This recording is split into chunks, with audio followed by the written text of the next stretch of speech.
there was a giant Israeli flag on the wall, and above it were these words, Israel first. And this corpulent fellow walked out to the podium and he held up his fist, Israel first. And everybody in the audience sat there and you heard, and then people looked around at each other. What is this? And I looked at that and I said, this has got to be a first in history.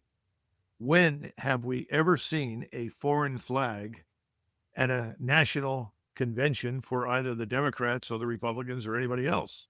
Answer is never. What is this flag doing there?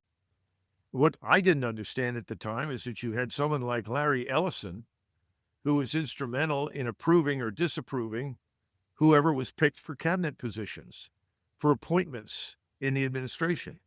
In other words, you had to sign up for Israel first. Then I remember when the cabinet was selected, and there were some interviews with people like Dan Bongino and Kash Patel, and they said, "What is your top priority?" "Oh, Israel." What? You're going to be the director of the FBI, and your top priority is Israel? What's yours, Kash Patel? Well, Israel. Pam Bondi, Israel. What is going on here? I said, I've never seen that before. In the United States, if you had done a thing like that 100 years ago, and you'd said, well, Britain, or you'd said China or something else, there'd have been a mob outside the building to hang you.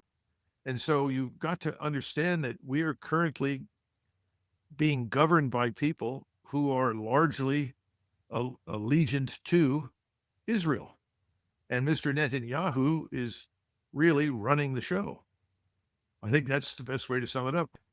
And his goal is not the same as ours. His goal is to become the hegemonic power over the entire region. Ultimately, he'd like to get control of those oil fields as well. He wants to use the American military power that we have to realize his dream. Why is it in our interest to do that? It is